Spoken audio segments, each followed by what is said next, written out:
Hello and welcome to this little 40k show. So today we are going to be talking about the Custodes faction focus, and we're going to be talking about the Orks faction focus. So let us know if you're in the chat, or let me know. There's no us, it's just me. Let me know if you're in the chat. Say hello. So we have a Discord, if anyone would like to join, where we talk 40k. We're talking about 10th edition a lot, obviously, surmising what rules are coming out and things like that. So similar to what we do on here. Yeah, so if you're in the chat, say hello, and we'll start getting on to it. Sirkin, Orky boys in the chat. Everyone loves an Orc player, Sirkin, you know. That is just the way of Warhammer 40k. Everyone loves an Orc player. Everyone loves the Orcs. Okay, so we're going to go into the Custodes first, because their faction focus was out yesterday. So the Golden Legion, I do actually own Custodes myself. Funnily enough though, Sirkin, Orcs were my first army back in 2nd edition. I just didn't collect them when I rejoined Warhammer in 8th. Okay. So, the Golden Boys. Their army rule is Martial Qatar. At the start of the fight phase, select one Qatar stance from the list below to be active for your army. Until the end of the phase, while a Qatar stance is active... Oh, let's change the scene, shall we? So you guys can see it. While a Qatar stance is active for your army, each unit from your army with this ability gains the relevant ability. So you get to choose it every fight phase. That's even in your opponent's fight phase, which is really good. So you can sort of adapt to what your opponent's doing. So if you get charged, then probably this one is the Captara stance is the one you want. Each time a melee attack targets this unit, subtract 1 from the hit roll. Hit roll. So -1 to hit against your enemies. That's, you know, your enemies have -1 to hit you. That's really nice. Especially where we've seen a lot of the you know, weapon skills and stuff have got a bit lower, and obviously ballistic skills, this is only for melee attacks, but you know, where some of these weapon skills are going to get worse, this is really going to come into its own. Then we have the Dakatari stance. So if you choose this one, melee weapons equipped by models in this unit have the sustained hits 1 ability. So you get exploding hits on criticals. So normally criticals are 6, but sometimes you can hit stuff and criticals will be 5s or 4s. So then you'll be getting explodings on 4s, 5s and 6s, which would be, you know, mental. And then we have the Rendak stance. So melee weapons equipped by models in this unit have the lethal hits ability, which is also very, very nice. So, you know, when you're going up against them high toughness models, you can use this, you get lethal hits. So on a critical hit, which will usually be a 6 to wound, but you can get that down again to 5-4 maybe. I haven't seen much better than a 4+, I don't think. Actually I have, I've seen infantry 2+ on the craft world on a weapon. So yeah, you know, you could be getting critical hits on this, and then you'll be auto wounding. So that could be really, really strong too. So then we have Aegis of the Emperor. So Adeptus Custodes models from your army have the Feel No Pain 4+ ability against mortal wounds. So any mortal wounds you're going to get a 4-up Feel No Pain against. So like the Emperor's Chosen in 9th. That's pretty strong. Although I think mortal wounds are might be less brutal, might be. I don't know yet 100%, but might be less brutal in 10th edition in terms of the volume of them. There's still quite a few devastating wounds, guns and stuff like that. So I still don't think, you know, you can say there's not going to be. And for Custodes, who have got like a high toughness, great save, this could be really, really strong for them. Okay, then we have the big man himself, Trajan Valoris. So just interested in the chat, guys. What do you think about the 4-up Feel No Pain and the Qatars? Are we liking them? Thinking they're strong? I think they're pretty strong. Okay, movement 6, toughness 6, 2-up save, wound 7, 5 up leadership, and 2 OC. Only 2 OC. It's quite low, I feel like, for Trajan Valorous. I feel like he should have been like a 4. But there we go. So he has the Watcher's Axe, which is an assault weapon, 24 inches, 2 shots, ballistic skill 2+, and it's strength 5, -2, 3 damage. So in this edition, it's a pretty bloody good gun. And then we have Watcher's Axe, melee, attack 6, weapon skill 2+, strength 10, -2, 3 damage. So it's definitely going to be good for killing elites. I mean, I'm not sure how good it's going to be for killing. I mean, if you've got Rendax with it and stuff like that, maybe. So then he has a 5 up Feel No Pain, which, you know, he's going to have a 4 up Feel No Pain against mortals and a 5 up Feel No Pain against any other damage, which is nice. He has gone down a wound, but I think that'll be fine if the damage output is not as much in 10th. He is a leader as well, so he will be attached to a unit. While this model is leading a unit, you can ignore any or all modifiers to the characteristics of models in that unit. Okay, so you ignore any or all modifiers to the characteristics of models. So there's no modifiers that can happen to them characteristics. Or to any roll or test made for models in that unit, excluding modifiers to saving throws. Okay, so basically any sort of like leadership modifiers, anything like that, you're going to ignore it. No. So where we saw the Chaos Knights trying to make leadership worse, if the Captain General's with you, we ignore it. Okay, Moment Shackle. Once per battle at the start of the fight phase, you can select one of the following to take effect until the end of the phase. This model's Watcher's Axe melee weapon has an attacks characteristic of 12. Wow. So imagine that with lethal hits or the sustained 1 ability. Oof. That's a nice little extra output that you got there. Or you can choose this model to have a 2 up invulnerable save. I mean, there seems to be no way to ignore invulnerable saves that we've seen. I think they've got rid of that. So a 2 up invulnerable save would be really nice. It's for 1 fight phase, but imagine you get like, I don't know, you get charged by Mortarion or someone like that, or that Canis Rex that we saw, and he's got like 9 damage, and you're like, yep, 2 up save. See you later. And models in this unit have the fights first ability, which is stronger in 10th than it was in 9th. So very, very interesting there. He has a 4 up invulnerable. Yeah, he's an epic hero. He's pretty good. I like him. I mean, I'm assuming he's going to be a lot less point. Well, I can't say a lot less points because we don't know how the points work. So really saying something's good and something's not, it really depends on the points, because something can look good, but then if it's well overpointed, it's not good, is it? So, but his base data sheet looks nice. It looks good. I was actually thinking about the Land Raider as well for the, I mean, if you've got a Land Raider that's, you know, T12 with 2 up save and then a 6 up Feel No Pain because it's venerable. So, and then you're going to have the ramp, what's it called? The ramp party? No, I don't know what it's called. The raiding party. You know, the ramp, you can basically get out and charge after it's moved. Could be really, really strong for Custodes.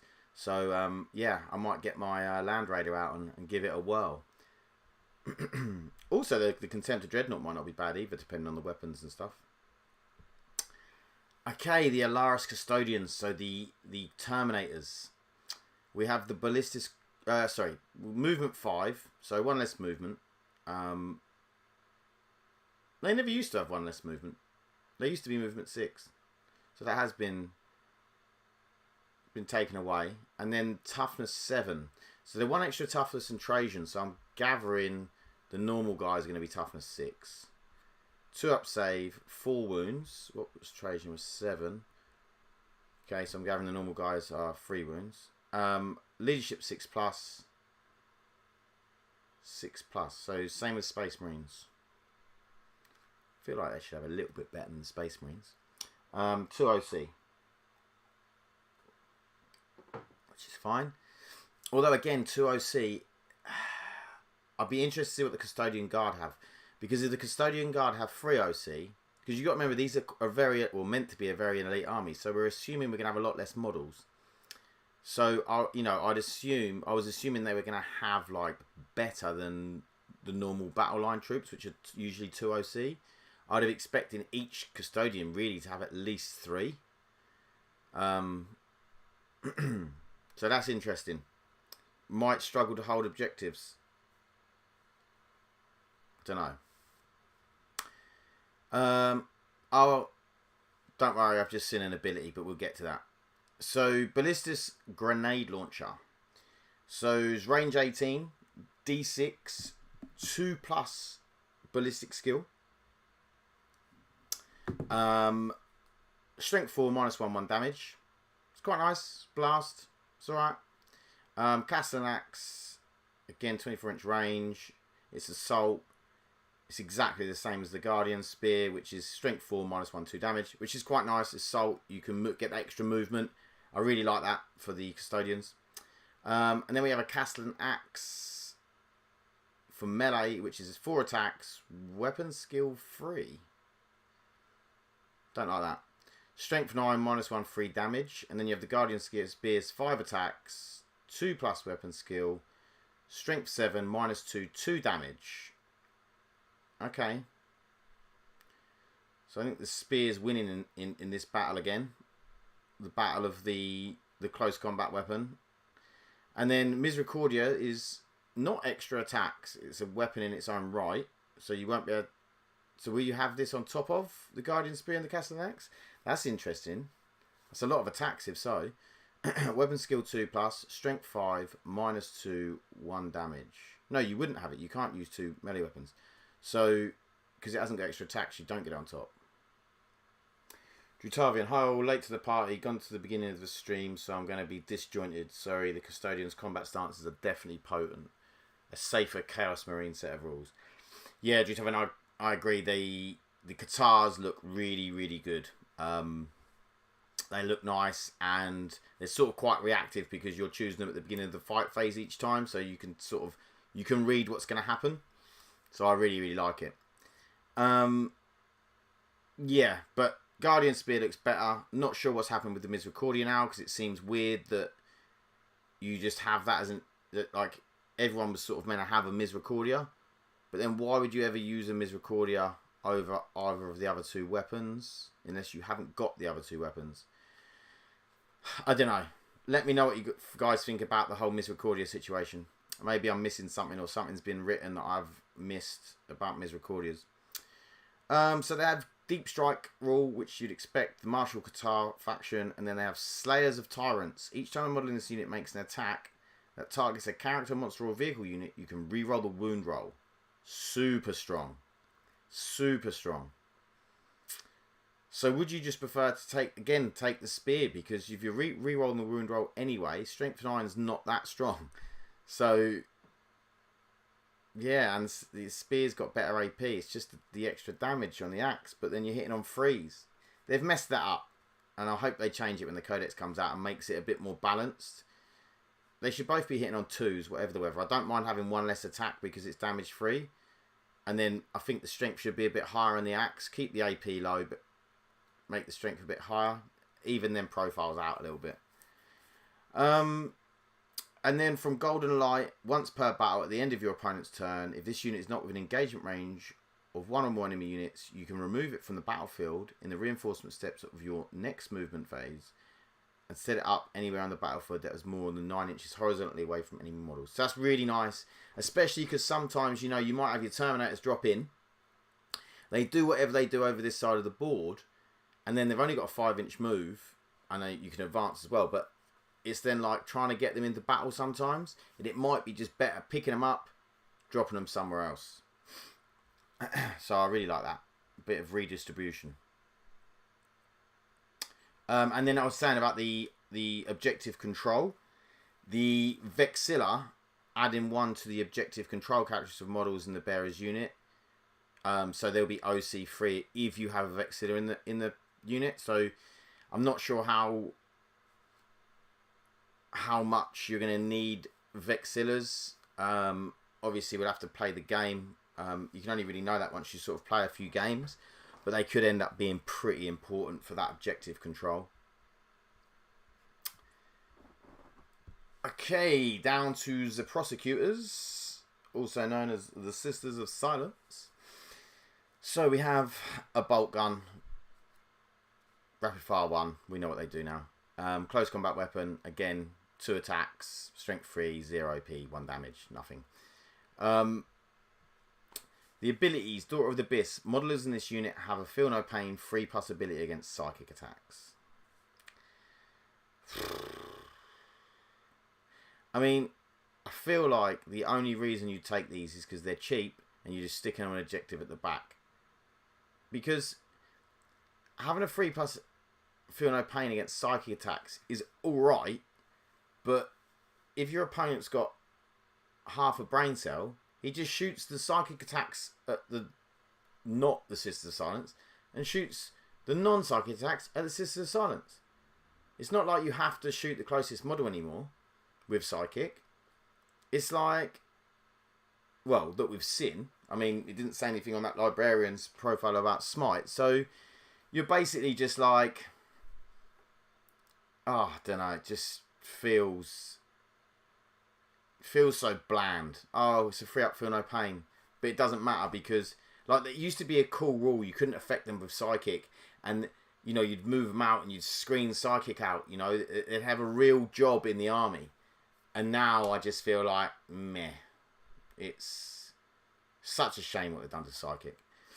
Okay, Purity of Execution. Each time a model in this unit makes a ranged attack that targets a psychic unit, that attack has the precision and devastating wounds ability. So you can shoot character psychers and you can do mortal wounds on 6s. Really nice. Really nice. Okay. Their battle line, yeah, there's not much. I don't think I went through the profile. Movement 6, which is what they were. T3, 3+ save, 1 wound, 6+ leadership, 2 OC. They're alright. Okay, weapon spotlight. Executioner Greatblade. Now, in the past editions, 9th edition, I didn't feel like this was even remotely worth taking or talking about. But this profile actually is a little bit more interesting. So, anti-psych of 4+, which means you're doing critical wounds on a wound roll of 4+, and it's devastating wounds. So you do mortal wounds on critical wounds. So that means you get 2 attacks at weapon skill 3+, strength 5, -2, which is good AP in this edition. Strength 5's not bad. You're still going to be wounding like Marines on 3s and stuff like that. But you're also, if it's against a Psycho, you're wounding them on a 4+. And it's 2 damage, will turn, if you roll a 4+, will turn into mortal wounds. So if you've got 5 of them or 10 of them going into a heavy psychic army, oof, they could be devastating. Although I'm not sure how long they'll survive because obviously they get targeted down, but would then maybe keep your other custody stuff alive.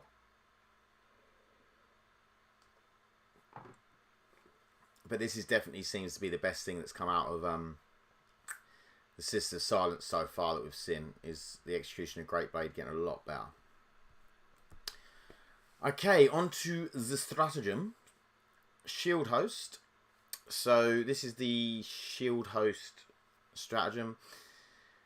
You play it in your command phase. Target one Adeptus Custodes infantry unit from your army, excluding Anathema Sarcana units, so not Sisters. One destroyed model, excluding character models, is returned to your unit with its full wounds remaining. That's pretty good for 1 CP, because, I mean, we don't know how the points work, but I think currently, let's say a Terminator is about 60 points, something like that. Getting a 60-point model back for 1 CP, I think that's pretty good. It's quite nice, could come in really useful. You need a few extra attacks, a little bit extra hit and power to get something off an objective. Could be really, really nice. You cannot target the same unit with this stratagem more than once per battle, which is fair enough. Very interesting. So it means you can't just have like a big blob of 10 and then you lose a couple and you add one, and then you lose a couple and you add one.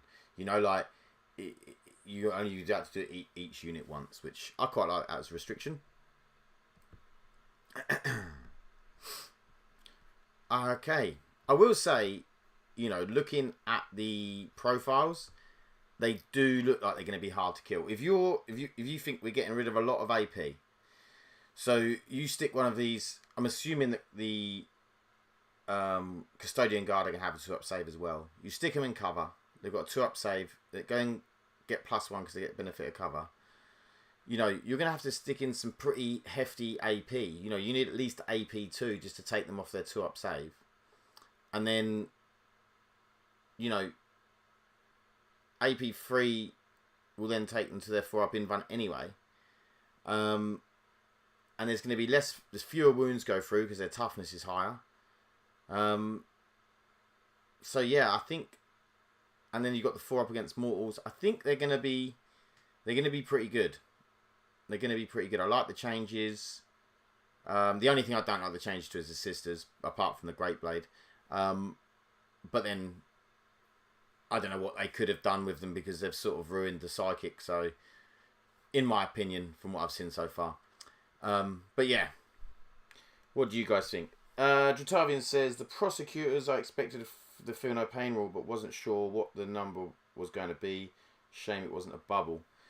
Yeah, it just feels like, what's the point in taking them? You know, like there's just nothing. They're not doing anything apart from if you're against a really heavy psychic army with the execution of Great Blades, because against non-psychic, they're pretty useless. So I don't know. They're not doing a lot for me, if I'm honest. The Sisters Silence. But the rest, the Custodes look good. I'm interested to see the Land Raider and the Contempt of Dread. And, you know, obviously I don't know what they're going to do with the Forge World stuff as well. So it'll be interesting to see what they do with the rest. But all in all, the rules look pretty tasty for Custodes. Not bad at all. And I think their Codex is one of the first 9. So the Ultra Elite Warriors, the Dipscos, even when supported by the Sister Science, are likely to be vastly outnumbered by their foes. However, their Martial Qatar ability cements the Adeptus Custodes as one of the foremost melee armies in the new edition. The army changes its fighting stance to defeat whatever foes it faces. Okay, so let's head over to the Orks. Okay, let's have a look. Let's get a war going. So, the Orks, I think, are probably the most liked faction, I would say, overall, in 40k. Everyone loves the Orks. They're wacky. They're a little bit stupid. Orc players are always funny. So, yeah, let's see what they're doing then. Excuse me. Needed to wet the old whistle. So, let's get down to business. Oh, big stomper over here. I really want to see what the aircraft rules as well, because you obviously got the Dakar jets and the bomber jets and stuff. So I'd be interested to see what the aircraft rules are like. Ashley Kirk, just in time. Yes, mate, just in time for the Orks. Drutavian, the Vigil Unending. I hope the Crons get a strat or something that allows similar. Yeah, I'd really like to see that as well, Drutavian. You know, it seems that they've done a couple of things where you can bring stuff back to life after the unit's completely destroyed. So it wouldn't surprise me if maybe in one of the detachments they have a stratagem that do that or something like that. So yeah, I definitely think that could be a thing, which would then make the reanimation protocol that much stronger. Okay, if your army faction is Orcs, once per battle at the start of the battle round, you can call a war. If you do, until the start of the next battle round, Orc units from your army are eligible to declare a charge in a turn in which they advance. So very similar to what they have now, you can advance and charge when you call a war on that turn. This is only for one battle round, so before I think it done it for 2 battle rounds, so you had 2 effects for 1 battle round and then 1 effect for the battle round after. Seems like this is just 1 battle round and then it's over. Okay, then you add 1 to the strength and attack characteristics of melee weapons equipped by Orcs models from your army. Ooh, add 1 to strength and attacks characteristic. that could be brutal. So, I mean, you're probably going to be looking at doing this turn 2, turn 3 latest. And that is going to be such a hard punch. And then on top of that, the Orc models in your army then have a 5-up invulnerable save. So you run in, you advance, you charge, you get all your Orc units in, you smash face with extra strength, extra attacks. And then when they hit back on, not just in if they survive the melee, but then in their turn when they hit back, because this lasts for a whole battle round, you're going to have that 5-up invuln for that extra durability. So yeah, I really like this. And then if they don't kill enough models, bang, you're back in. Yeah, you're not going to have the extra strength and attacks, but hopefully you'd have done enough damage in that turn that you called the war. You're then just mopping stuff up. Ashley Kirk, that's the good old goth culture. Yes, add 1 to the strength and attacks. Was it 1 to the strength and attacks or 1 to the strength? I can't remember. Or to the attacks, or both, maybe. But yeah, really, really nice. I suppose if you think about it, actually, there were so many people playing goths at the end, it makes it makes sense that they just put it into the army-wide rule. Okay. Dominic Kidwell, wow, definitely. Okay, so War Tribe, detachment rule, get stuck in. I mean, just, you gotta love it, innit? Just get stuck in. Once an Orc gets stuck into hand-to-hand combat, they quickly overwhelm their enemies through sheer ferocity. So melee weapons equipped by Orc models from your army have sustained hits 1 ability. Wow. Okay, so I don't know how many attacks you're getting off an everyday Orc, but you're adding 1 to the strength and 1 to the attacks characteristic, and then you're getting sustained hits 1 on top of that, so you're getting exploding 6s all over the place. Actually, just a shame it only lasts the 1 turn now. True, but then maybe if it was to last all the game, it might be 2 killy in the new less killy edition. I don't know. We'll have to wait and see for that. But you are going to be getting the sustained hits 1 ability for the whole game. So this will be really nice. You'll be getting that exploding 6s. So you're going to be picking up extra damage as you go, which is good. Okay, we have the Beast Snugger boys. Drutavian, I expected a dice roll to keep the war going over multiple turns. Easier starting it later. Oh, I see what you mean. So like, say it's turn 2, you go into turn, you called the wire in turn 1, and then you have to roll a 6 or 5 or 6 to keep it going or whatever, and that could be a cool rule. I like that idea. It's sort of a bit random, but it's sort of like an extra if you roll well. Okay, so Beast Snagger boys, their movement 6, toughness 5, which is I think what they were. 5-up save. Is a 5-up save better than what they had? Did they have a 6-up save? Orcs, tell me in the chat. 1 wound, 2 wounds on the Beast Snagger knob. Leadership 7+. Leadership 7+ is pretty good. It's actually better than what I thought it was going to be. I mean, I really, again, I'd like, maybe they'll do it in the codex, but I would have liked to have seen a rule where their leadership was maybe worse, but it gets better when there's more of them. You know, a bit like it used to be, but like, you know, maybe for every 5 orcs you get plus. Say they started on leadership 9, but every 5 orcs you get +1 to your leadership. So if you've got like 20, you go down to like leadership 5 up. I don't know. Just thought it would be a cool thing, you know. Maybe it will be in the codex. You never know. Something like that. Okay, so Slugger Pistol 1, basically a bolter that hits on a 5+, a bolt pistol that hits on a 5+.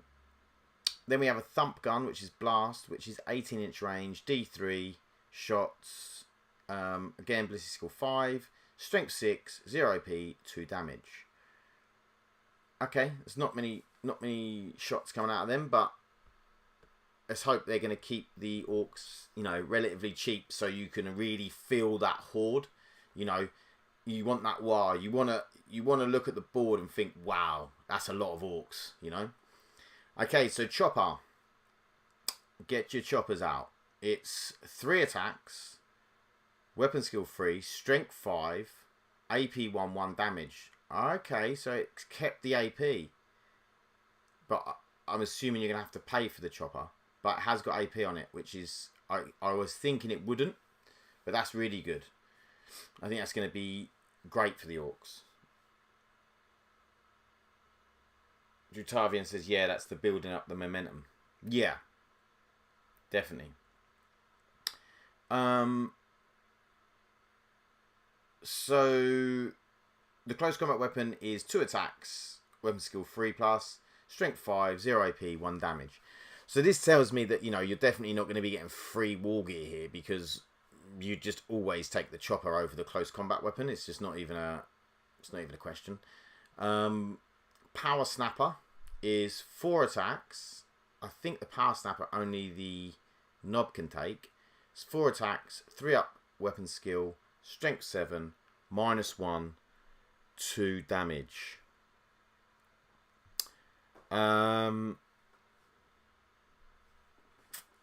Yeah, very good. -1, 2 damage. It's nice. Strength 7. Strength 7, you can wound them Custodes Terminators on a 4+.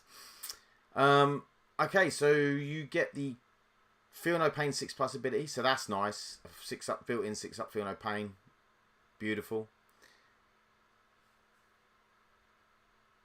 Beast Snaggers in Ninth had a 6 up save and a 6 up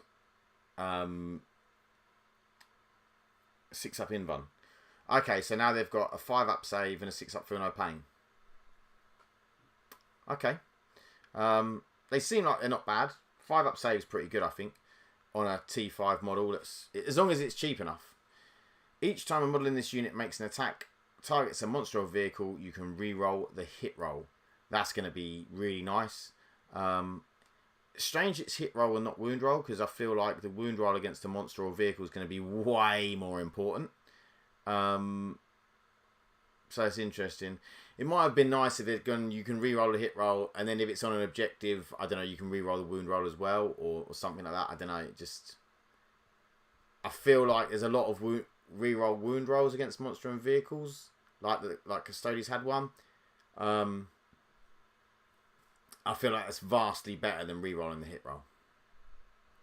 But let me know what you think, guys, in the chat. Do you agree? So they have Infantry Mob, Battle Line, Beast Snagger, and Beast Snagger Boys keywords.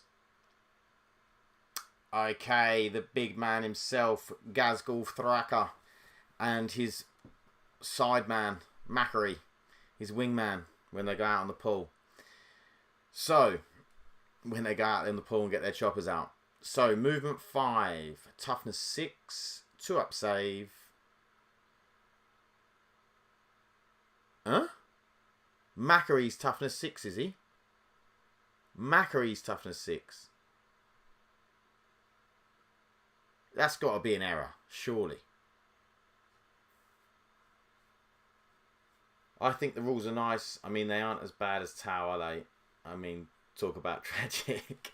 Fear everything there. Yeah, I mean, Tau was somewhat disappointing, I feel. I think the Orc rules are nice. I think the Custodes rules are really nice. I think the Orc rules have been nice so far. But can anyone tell me why Macquarie's T6? Anyone? So Macquarie, a grot, is tougher than Abaddon. Macquarie. Am I saying it wrong? Macquarie. Macquarie. The Mork's Roar is a bit wank still. Let's have a look. So anyway, it's 2 up save. Macquarie's 7 up save. 10 wounds on Ghazghkull. 1 wound on Macquarie. And leadership 6, leadership 8, 4 OC and 1 OC. So Mork's Roar, rapid fire 4+, 36-inch range, 12 attacks, 5 up. So it's rapid fire 4. So if it's in half range, that's 16 shots. At strength 5, hitting on a 5, admittedly. 0 AP, 1 damage. Yeah, I mean, it's all right, innit? If it had -1 on it, it would be a whole lot better. Feel like they could have given Morks Raw -1. It would have, you know, it's on like the main character, pretty much the Primarch of the Orcs, the boss man. He's like the Silent King equivalent. So he's T6 because he's super lucky, is he? Law says that Gretchen doesn't die easy. Yeah, I mean, he's meant to be lucky, but it doesn't make him toughness 6. He's just... What's Gazgul been doing? Just injecting him with steroids. Just like, he's going to just... Suddenly you get him on the table, it's just going to be a boom. They combine toughness to avoid issues with combined units throwing saves off.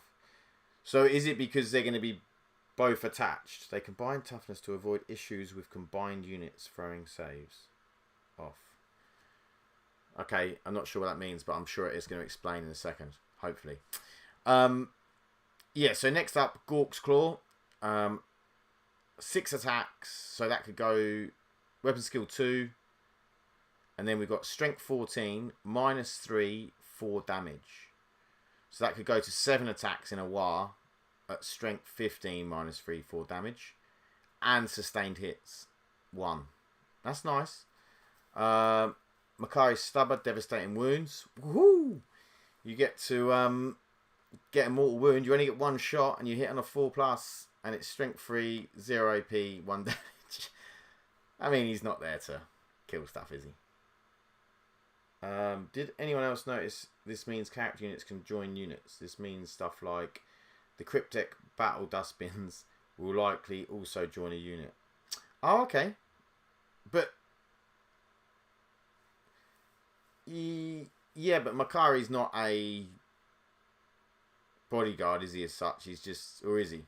I don't really think he's a bodyguard. He's more of like a flag holder. Standard bearer that's just really jammy. Prophet of the Great War. While this unit is leading a unit, each time model in that unit makes a melee attack, add 1 to the hit roll and add 1 to the wound roll. Ooh. So he's in that unit. So does he get +1 to hit, +1 to wound? Because if so, that's really nice. Really nice. I think the Dustbins will be an independent unit. Only Crypteks can join. It's Arnie Swartz Makari steroid grot. Yeah, it's gonna be toughness 6. Okay, so yeah, +1 to hit, +1 to wounds, lovely. I don't know. I can see the Dustbins and Cryptek all being able to join units after this. Yeah, I mean, Crypteks may well be in the unit, and then they might then make it like so even precision hits can't hit the Crypteks. They have to hit the Crypto Thralls first. Maybe that was something they might do.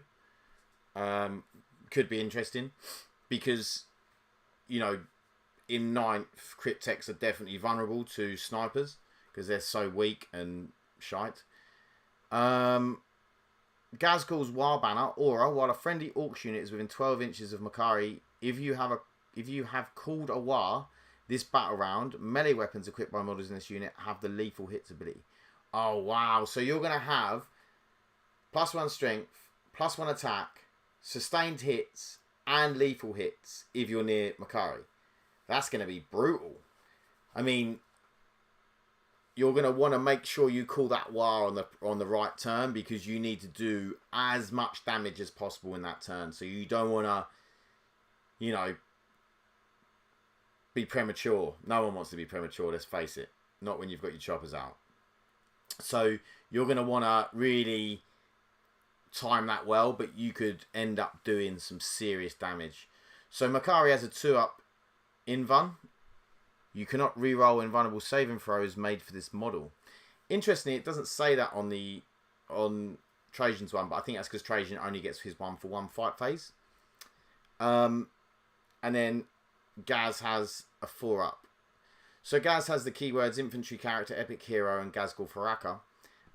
He is a leader, so you are putting him on a unit. I did think because he's such a big dude now that you would sort of have him roaming like Gilliman. So this is very interesting.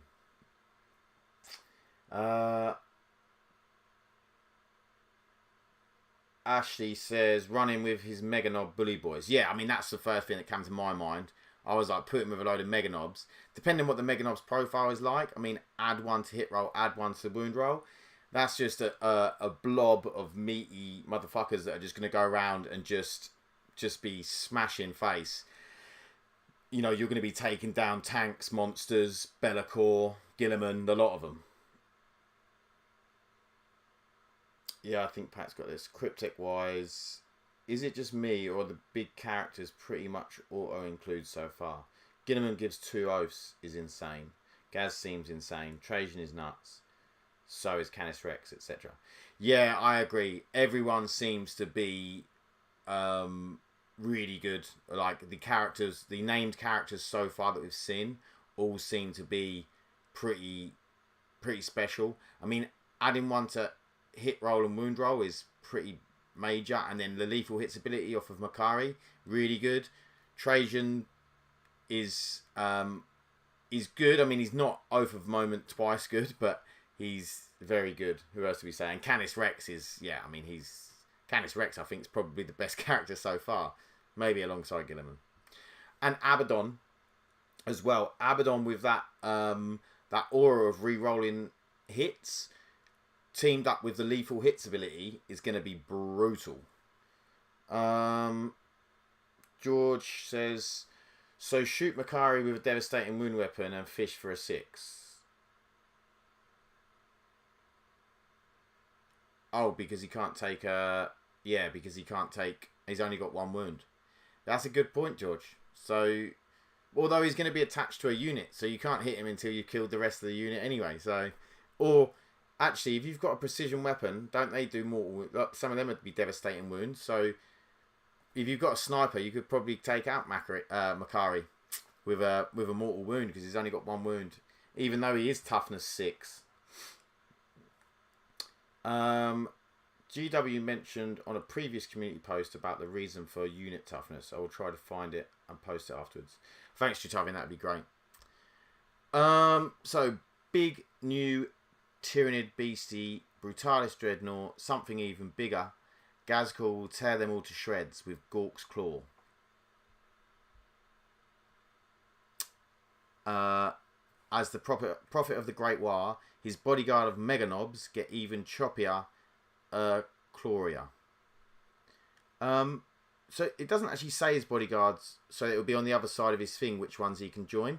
But it's saying Mega Knobs, so maybe he can only join Mega Knobs. But that's what I'd want to put him with anyway if they're actually decent. But yeah, they're going to be going around absolutely smashing stuff up. Orcs have plenty of technical export ease, which means it's easy to export a bullet into someone's noggin. The mechs cook up a load of different weapons, from shooters to sluggers to scorchers to snaz guns. The high point of Orc engineering has to be the Stomper. I do love the Stomper, it's just so funny. A walking effigy of the great green gods with enough guns to wipe out entire squads, like the hefty Death Cannon.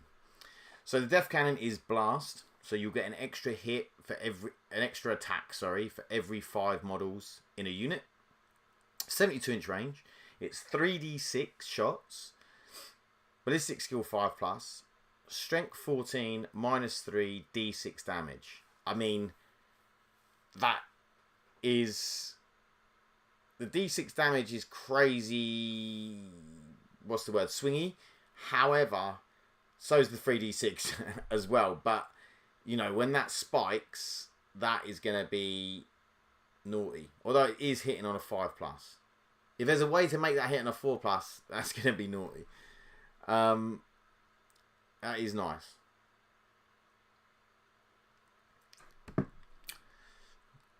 So, what have we got? A Mega Chopper. So this is on the Stomper as well. Like all Orc Giant Walker is even better killing stuff up close and personal with its advanced Mega Chopper technology. Oh, this looks brutal. So, I want to know how far the Stomper moves. That's what I want to know. So, Mega Chopper. Strike. Theory thinks, feels like the addition of characters as there are ways to get loads of buffs. I think the lesser dudes are going to be everywhere, like Cryptex lieutenants and such. Yeah, I agree. I think that to be honest, especially for armies like Admech and Necrons, a lot of them, I think they're going to be so important to the armies to make like Necrons work, and even Votann. I'm sure there's going to be things in the Votann characters which are just so important to the army that sort of almost like the army just doesn't function without them. So yeah, I'm really interested to see. I really want to see the lesser characters and see what they're offering, you know, with the buffs and things like that. Also, are you doing East Anglia Super Major early September? I don't know yet. I'll have to check things, but it's certainly something that I want to do. Okay, so strike range is melee, attacks 6, weapon skill 3. It's not bad. Strength 24. So you're basically wounding everything apart from like monolith toughness things on a 2. So land raiders, repulsors, you're just like 2+ the wound. -5. So basically, if you haven't got invuln, you're not going to save. And then damage 10. Ooh, that is brutal. So just to put it into context, it has the ability to do 60 damage per activation. I mean, not bad, not bad. 60 damage. So 18 times 3. 18 times 3 would be 18, 36, 46, 54. So not as much damage from the sweep, but the ability to do. So 18 attacks from the sweep. This is absolutely going to carve through stuff like Terminators. I'm glad they've made these good because, I mean, I don't know how expensive the model is, but it's a massive model. It's usually a lot of points, and it's always just felt a bit weak. So I think this is really cool. This damage profile is mega, and it's gonna, when it gets into combat with stuff, it's absolutely gonna carve them up. Also, are you doing Royal Warden appreciation time? Sorry, can anyone check the Discord link on here? It says the link is expired or valid or invalid. Bear with me. I'll put I'll change it in the description in a bit. Yes, there is a BFS Discord. Okay, I will put a link in the description. I'll refresh the link in a bit. Okay, if you're looking for something a little more low-tech, how about tossing a fungal ball of teeth and attitude at the enemy? The squig launchers on the Rucker Truck squig buggy don't have an explosive payload, but squigs are much worse. Okay, squig launcher. Blasts, ignores cover, and indirect fire. So the 2 weapons that they've shown that have indirect fire, they ignores cover. They both ignore cover. So the sisters one ignored cover. This ignored cover. But the rule for firing at indirect is you gain the benefit of cover. But they're like, oh no, we're just going to ignore that. What's the point in having the rule that at least say, oh, when it's indirect, it doesn't get the ignores cover rule or something? It just seems such a counterintuitive thing to do, but or just don't give it the ignores cover and just give it an extra AP or something. I don't know. Just seems weird. Okay, so Orks is never beaten. Orks is never beaten. They always come back. Indirect fire ability means even more flex. Actually, I didn't even talk through this. I was annoyed by the ignores cover thing. So 36-inch range, which is really good range for indirect fire. D6 plus 6 shots, which is very reliable. Ballistic skill 5, which will go to a 6 when they're firing it out of line of sight. So, you know, it needs to be fairly reliable on the number of shots. It's strength 5, -1, 2 damage. So it is a good gun. And obviously when you're not out of line of sight, you're hitting on 5. So, yeah, it's very nice. Ignoring cover, I think that's not bad depending on how much it costs. Obviously, it has another gun as well, didn't it? That had indirect fire on it as well. So it'd be interesting to see. Your enemies won't know where the squigs are raining down from, nor will the squigs, which is important in case they come back for revenge. Okay, Orcs is never beaten. So Pat, I know we've barely seen much in total, but who are the top 3 faction and detachment rules in your opinion so far? For me, Space Marines, Custodes, Eldar. Jutavian says, a much quicker and easier and quicker way to play the truck. I like it. Okay, so I'll get back to your question, Fear, in a second. Fight phase, just after an enemy unit has selected its targets, 1 Orcs unit from your army that was selected as the target of 1 or more of the attacking units. Until the end of the phase, each time a model in your unit is destroyed, if that model has not fought this phase, do not remove it from play. Destroyed model can fight after the attacking model's unit has finished making attacks and is then removed from play.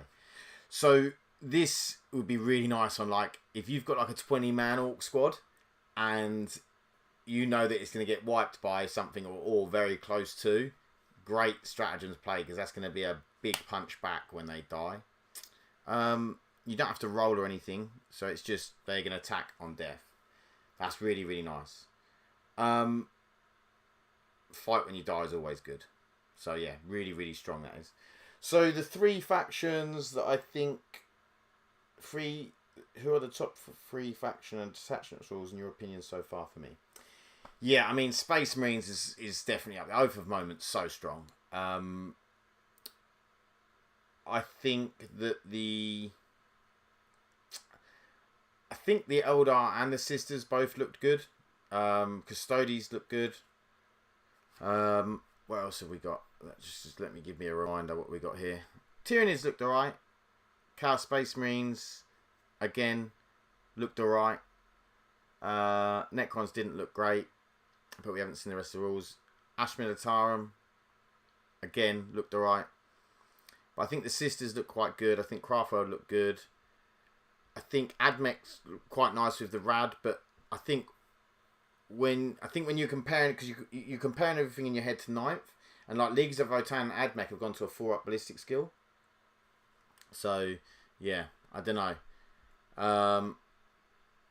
Custodes did look good though. Tau didn't look great. Knights both looked alright, depending on how the rules go. Death Guard didn't look great, too slow. But yeah. So back to this other strat. Ashley says, I hope we can still run 30 normal boys in a squad. Yeah, that was actually, yeah, sorry, I thought it was capped at 20, but it was 30, wasn't it? I mean, with the way that the thingy works now, like 30 I think is definitely a thing. If they allow you to take it, and then this strat becomes even stronger. I mean, the only thing with running 30, I will say, actually, with the way the melee rules have changed, it's getting them all into combat. It's going to be, I think, a lot harder because of the way that the engagement rules work with the base to base and the base to base. So I'm not sure if 30 will be optimal anymore, but we'll see. Also, who cares what's optimal? It looks cool. Okay, here we go. Stratagem. The truck had 2 different launchers, a shotgun and melee saw blades. Yeah, and it was the Squig, whatever it's called, Squig Rocket Truck Squig Buggy. Yeah, it had a shotgun. So it had 2 different launchers with 2 different range, didn't it? This is like the long range one. I think then it had like a 24-inch range maybe or something. Then it had the shotguns on top of that, and then it was actually pretty good in combat with the saw blade. So it'll be interesting to see what the rest of the profile of that is. Yeah, great shout. And then, did your event this weekend go well? Did you have any surprises? No, the event went really, really well. It was really good. No surprises. Everything was just ran ran well. It was cool. Good event. Okay. Start of your movement phase. Start of your movement phase. 1 Orcs infantry unit from your army. Until the end of the turn, add 2 to the advance and charge rolls made for your unit. So with this, obviously, you add in 2 to advance and charge.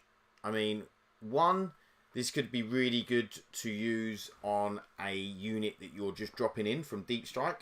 Like +2 to charge from Deep Strike. Amazing. Taking you down to a 7, which is a lot more viable than a 9. And also, the other thing is when you call a war, +2 to advance and charge, like, because you can advance and charge on turn of war. So whichever unit you really want to get in, you play this strat on, boom, straight into the enemy.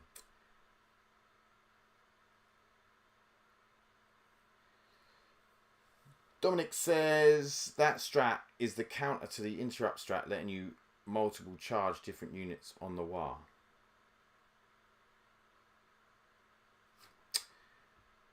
That strat is the counter to the interrupt strat, letting you multiple charge different units on the war. As in the Orcs is never beaten strat. So, I see what you mean. So you do it, and then they go, right, I'm interrupting here. Then you play, yeah, of course. Then you play the 2 CP strat that you're gonna get hit. You play that, and then you get to at least hit that, get the full whack out of your unit. Yeah.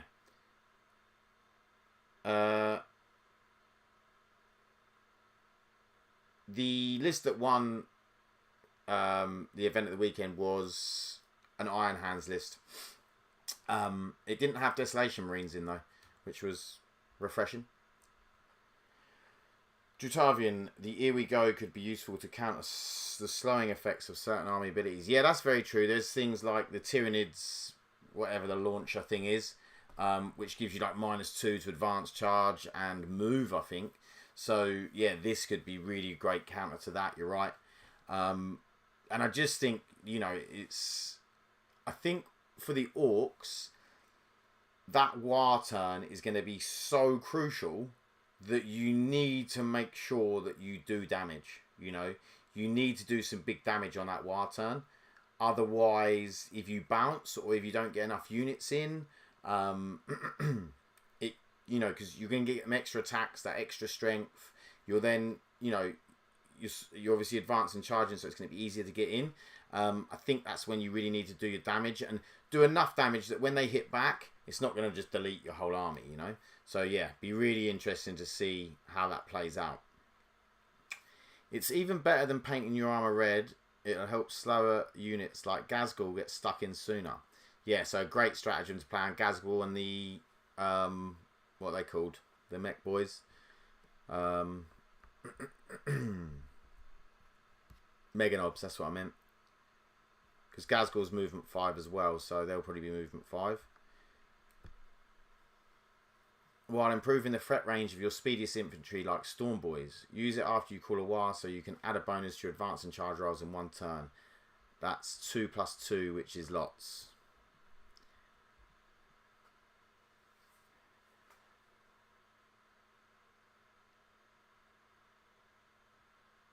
Here we go. Could be useful to counter slowing effects of certain army abilities. What was your favourite army at the event? I remember amazing underdog story LGT. My favourite army was actually the army that came in 3rd. It was Oliver Wingfield. Actually, he had 2 monoliths. He ran 2 monoliths and he came 3rd. So big ups to him. I think that's not an easy thing to do with monoliths in this edition. So I think like the armies he came up against, he played them well. He deep struck them and stuff. So yeah, he done well with them. Ended up coming 3rd. I think, you know, you've got to give props to anyone that comes 3rd in a tournament with 2 monoliths. Okay, Orcs are often viewed as crude, blunt instrument of destruction. Although this remains true, they are still a faction requiring a cunning mind to bring about the infamous brutality. Says Scott from the studio. This is well represented in their army rule, which offers Orc players the chance to get stuck in all proper like, while also being a considerable defensive tool that players can use to keep their forces alive long enough to wreak havoc.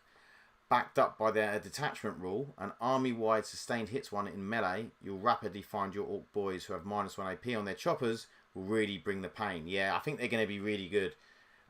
Characters, some of which might not have been given a look in the past, such as the reinvigorated Pain Boy, have really given Orc players plenty to think about when assembling their Green Tide. As for the Great Green Prophet himself, Makari remains a lucky runt with his retinue guard, Gazgul keeping him safe with an attack profile that's sure to make Orc players wah with joy, especially when they're being backed up by a block of Meganobs. So it'll be interesting to see what the Pain Boy does. I mean, he gave out a six up feel no pain, so it'll be really interesting to see what he's giving, because obviously I'm assuming you're going to attach him. I'm not sure if he's got an aura. I'm assuming you're going to attach him to a unit, but maybe he can, like, if you've got a Green Tide type, you're going to, like Ashley said, if you've got a 30-man unit, you can then maybe bring stuff back, maybe more like an apothecary. Maybe he gives up like a 4 up feel no pain. Nah, that'd be too much. Monoliths are bad though. Yeah, they are, but still. It is lots, because that's how Orcs count 1, 2, 3 lots. Once it gets past 3, it's just too much. You're going to have the winner on the channel. I don't know. Maybe. I've still got to do the winner of the channel tournament, because Ollie and Lewis have got to play. So, yeah. So that the channel tournament still needs a winner. Okay. So, do we know what's up next? They haven't said, have they? Maybe if we refresh, it will say.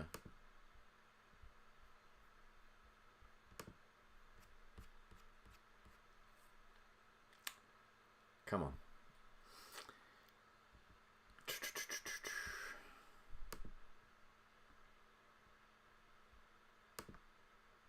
Refreshed a bit too much.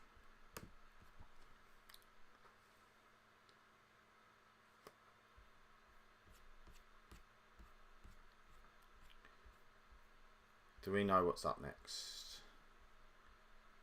Ah, Thousand Suns. Thank you. Yes, Thousand Suns up next. So that I'm really interested to see the Thousand Suns. And I'm sure Grey Knight players are also interested to see Thousand Suns. Because it's the first real heavy psychic army we're going to see. So I think this is going to be really interesting to see how they manage that. I mean, I don't know how they're going to do this and make it like feel like they've still got this real unique ability. Because I loved how psychic worked in a lot of ways. I think sometimes they went way over the top with it. But I think the way of like the casting powers, denying powers, the back and forth, and, you know, rolling to see if it goes off. I think it all just added to the 40k experience, and I really enjoyed it. I loved playing like with my Sinesh Demons, because they're like my only real psychic army, and I loved, like, you know, having that whole psychic bit about them. And it never bothered me that other armies had psychic, because usually their shooting or their combat wasn't quite as good, something like that. So it never bothered me. I understand moving the psychic into other phases and not having a psychic phase. Like, that's fair enough, but I don't think they should have really messed with the core of the way psychic was done. But I also understand having less psychic powers to make it easier. There's a lot of admin with psychic. Oh, this psychic's got this power and this power, and it is easier having them on the data sheets, but I think they still could have done that and still had the cool psychic rolling and back and forth. I like how they handle it in Horus Heresy. I actually don't know the rules in Horus Heresy, so you would have to the active powers based on cults. Okay. Yeah, I would have no idea. I don't play Horus Heresy, and I don't know the rules. But yeah, I'd be interested to see. I just want the psychic phase to feel like it's a bit more meaningful. Like with the Sisters of Silence, like I feel like because the psychic phase, or not the psychic phase, but I don't care whether they got rid of the psychic phase, it's the actual psychic abilities. I feel like the psychic in general at the moment, from what I've seen, has lost a lot of its impact on the game. And then, like, for instance, because of that, the Sisters of Silence are going to lose impact on the game. I'm sure the Collectus Assassin is going to lose impact on the game. And for me, that's just a real shame. You know, you had... Because for some armies, like, for instance, let's say take Death Guard, for instance. They had some powers. It wasn't absolutely influential on the way you played Death Guard. Because really, you know, getting -1 to hit, and they've got a couple of other good powers. You could just... They could be abilities. It's not going to massively change the way you play Death Guard or how Death Guard play, but I still think it was just cool to have those little interactions. Whereas Thousand Suns, Grey Knights, you know, it's a big deal, and we'll see how they handle it. We'll see how they handle it. Maybe like Sisters of Silence and just gets a save, to be honest. I've no clue how they're going to do Cesaris. Weird rule for counting Psycho stuff. Roll a double perils. Yeah, exactly, Jutavin. It's and then Phil says maybe they'll do it like a Sister of Silence, and it's just a feel no pain. Probably, yeah, it's probably like a feel no pain for whatever they're attached to, but that just feels so weak and bland. It just feels like, just, you know, you had this real flavourful, meaningful mechanic, and now it's just like meh, you know. I mean, I'm not sure how everyone else feels about it, but I just feel like there was some cool interactions with the psychic abilities and the psychic stuff, and now it's just all a bit... Out of everything in 10th, it's my one major criticism. I think they've done a great job of condensing and simplifying things from what I've seen. You know, you've got all the weapons. I mean, sometimes I'm a little bit like, oh, they've used lethal hits too much or this too... But then it's like, well... How many more profiles can they come up with to make things interesting, you know? But in terms of the psychic stuff, I genuinely feel a little bit sad about it. And I don't even play psychic armies. Not as, like I say, my only real one is my Slaanesh Demons. But I still feel sad about it because I feel like you've lost a lot of the cool interactions that happen because of psychic. And everyone loves magic, don't they? You know? Who doesn't love magic?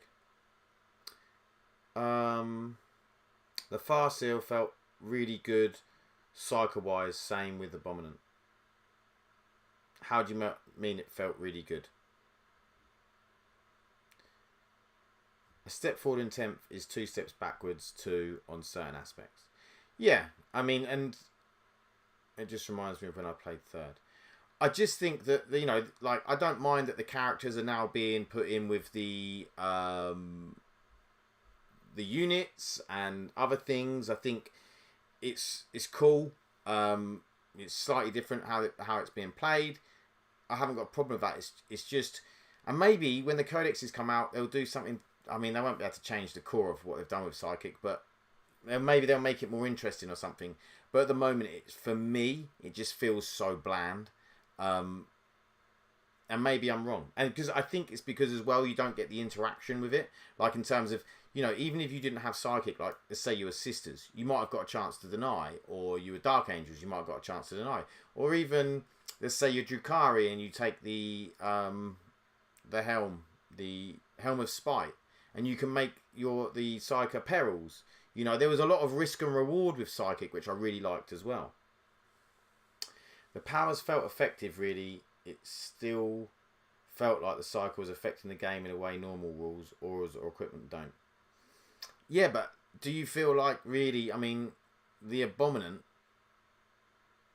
I mean, he had some, like, Catan power, like, type power, but, and there's some, like, Bellacor's got some psychic abilities, but, to be honest, are they really psychic abilities? Other than the fact that they have the word psychic underneath, they're just abilities. You know, he hasn't got a roll to get them off. Some of them you choose. Like, I don't know, it just feels a bit bland. But I might be, you know, I might be completely wrong. Maybe it's way better. I can't really say much. I haven't played the game yet, so this is just my pre-feelings to 10th edition. Like, I really like a lot of what they've done. I like the fact they've made the game less killy, if it is less killy. I like the fact that they've made the toughness higher on to make vehicles and monsters more impactful, because they weren't really in this edition, other than the fact that they had like a stupid amount of guns or a stupid gun on it, which again is feel bad. So I feel like at the moment with the index, they've got a lot right in terms of weapons. You know, a damage 10 weapon, yeah, okay, if you put that on something you can spam, it would be obnoxious. But you put it on a stomper, it's cool, you know, because most people aren't taking more than one stomper. Ollie Grimwood probably would, but most people aren't taking more than one stomper. So it's cool. True, it is more streamlined, and with powers no longer able to be denied, you'll likely feel the effects more. Yeah, I mean, the powers not being denied, though, I think is one of the big problems, because in my head, you've got like these two psychers, and they're having this sort of separate battle within the battle between each other, like, you know, like mind war, and they're trying to deny, and then they're trying to get stuff off, and they're trying to influence the battle, but then they've got another psyker that's trying to stop their influence on the battle. And I think like that, in my mind, was a really cool thing, where we've just lost that, because it's now just like, oh, this psyker is going to give that ability, this psyker is going to give that ability. They might as well be cryptex. Or, oh, this psyker is going to mind shoot someone, but it's now just a normal gun, pretty much, that if you use the better profile, it's plasma. It just feels to me like they've taken a big bit of flavour out of the game, which I'm sad about. Everyone's probably sitting there going, shut up, you mug. Just play it and get on with it. But, like I say, I might be wrong. Maybe it'll be way better to play because of that. I don't know. Right, guys. Well, thank you for listening to me drone on about the psychic phase, or the lack of psychic phase. I hope you've enjoyed the stream. I've really enjoyed sitting here chatting with you guys. And I will hopefully see you on the next stream. I will be doing a stream again on Friday. So Friday 3 PM I'm going to be doing it with so we'll be doing Thousand Suns and whatever the one after Thousand Suns is. It used to be more cinematic than the way it's been done. Yeah, and that's what I feel like. It's just lost some flavour. I mean, in terms of playing the game, maybe fine. But yeah, I will sort the Discord out, so for the link, so please come and join the Discord, chat with me and the other guys. Really want to try and build the Discord community up. And I will see you guys on Friday at 3 PM. I am playing a battle report. I'm doing a battle report on Saturday. Obviously it won't be up Saturday because I'll need to edit it and all that sort of thing. But it should be Iron Hands versus Votan. So should be an interesting one, shooting all the guns. So yep, but I'll see you before then. I'll see you on Friday. Thanks, guys.